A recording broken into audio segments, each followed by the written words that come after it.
1971 में इतनी करारी हार होने के बाद पाकिस्तान समझ गया कि इस सबसे बात नहीं बनेगी, कि भारत को हजारों ऐसे कट्स लगाएंगे कि ब्लीड करता रहे हर जगह से। अब युद्ध नहीं, अब होंगे प्रॉक्सी वॉर। भारत क्यों पीछे हट गया, अचानक क्यों बंद हो गया? लोगों को बड़ा, जो पबजी खेलने वाले उनको लगा था कि यहां हो ही जाए काम। 1971 में इतनी करारी हार होने के बाद पाकिस्तान समझ गया कि इस सबसे बात नहीं बनेगी। फिर वहां आगे जनरल जिया उल हक,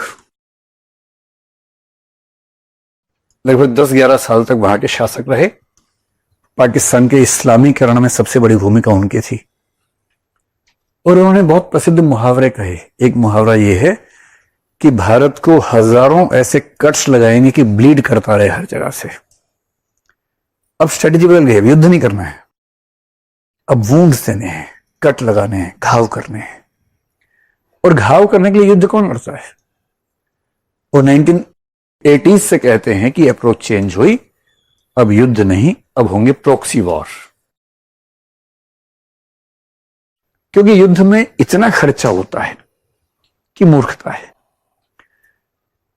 आपको लगता है कि युद्ध बहुत आसान है, भारत क्यों पीछे हट गया, अचानक क्यों बंद हो गया? लोगों को बड़ा, जो पबजी खेलने वाले उनको लगा था कि यहां हो ही जाए काम, आदत पबजी खेलने की है। ऐसे ऐसे प्यारे बच्चे हैं, आईपीएल का एक ओवर देखते थे, फिर युद्ध देखते थे। इधर क्या हुआ युद्ध में, आईपीएल से देखो सेंचुरी लेने वाली है, आईपीएल युद्ध, आईपीएल युद्ध। ऐसी जनता है, उन्हें युद्ध पबजी लग रहा है कि मजा आ रहा है, मजा आ रहा है। और टीवी चैनल्स वाले वीडियो क्लिप दिखा दिखा के बता रहे हैं इस्लामाबाद भी हमारा हो गया, लाहौर भी हमारा हो गया, वाह। और कराची तो हो ही गया है, कराची का तो बहुत हमारा हो गया। और पाकिस्तान वाले मजाक बना रहे कि देखो मौत का नंगा नाच हो रहा है यहाँ पर, वो डांस करके दिखा रहे कि देखो मौत का नंगा नाच भारतीय चैनल्स पे दिखा रहे हैं। एक तो मीडिया इतना क्या बोले उसके लिए। युद्ध बहुत महंगा सौदा है, बेवकूफी युद्ध करना। 1955 में अमेरिका को बहुत धौंस हो गई एक बार। अमेरिका बहुत ताकतवर देश था भाई। सेकेंड वर्ल्ड वॉर में 1945 में परमाणु बम उसी ने मारे थे जापान पे। दुनिया भर में धाक थी कि परमाणु बम वाला देश है। फिर यूएसएसआर ने बना ली तो धाक बराबर हो गई। अब अमेरिका को एक बार वियतनाम से दुश्मनी हो गई। वियतनाम के अंदर अमेरिकी समर्थक और यूएसएसआर समर्थकों में झड़प हो गई और ऐसा लगने लगा कि वियतनाम यूएसएसआर की लॉबी में जा सकता है।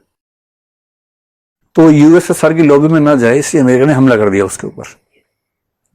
1955 में हमला किया ये सोच के कि वियतनाम छोटा सा देश तो है।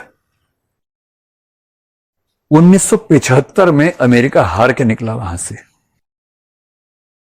दुनिया का सबसे ताकतवर देश 20 साल तक वियतनाम से लड़ता रहा, अंत में हार के निकला।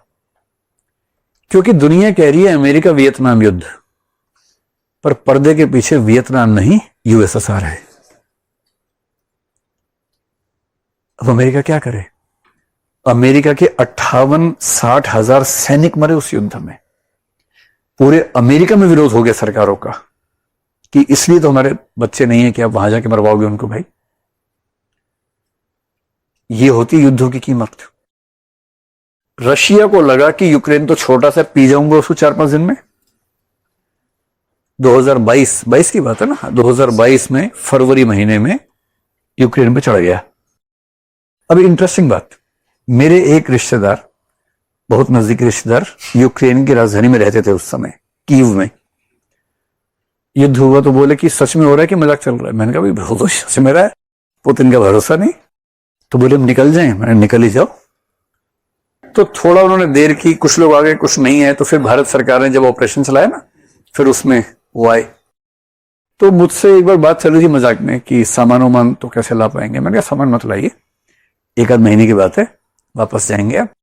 बस ये कि आपके एड्रेस के अंत में यूक्रेन नहीं रशिया लिखा होगा, इतना ही अंतर है बस। की भी रहेगा, कॉलोनी वोलोनी सब हुई रहेगी, अंत में रशिया लिखा हुआ, इतना ही अंतर है। 1-आध महीने की बात है, छुट्टी भारत में मना लीजिए, फिर अपने नए देश में चले जाना। मेरा अनुमान था 1-आध महीने में निपट जाएगा। भाई रूस के पास 5000 न्यूक्लियर वेपन्स हैं, इसके पास क्या, यूक्रेन के पास नाटो का मेंबर भी नहीं बन पाया था अब तक। तो मैंने भी अपनी कॉमन सेंस सोचा कि 1 महीना मैक्सिमम।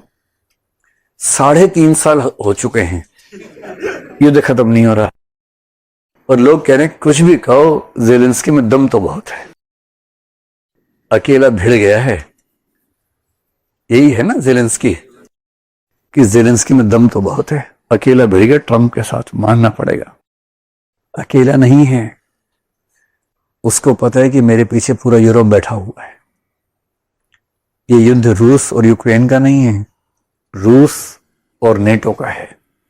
अब अमेरिका पीछे हट रहा है तो रूस और यूरोप का युद्ध है, पूरा वेस्टर्न यूरोप। वरना 3.5 साल तक जितना खर्चा हुआ है, इतना खर्चा यूक्रेन सोच भी नहीं सकता करने का।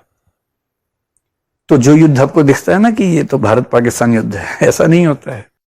भारत के पीछे कितने देश हैं, पाकिस्तान के पीछे कितने देश हैं, किस हद तक साथ में हैं। ऐसा होता है कि कई लोग बोलते हैं इससे क्या फर्क पड़ता है, हम क्यों किसी का ध्यान रखें।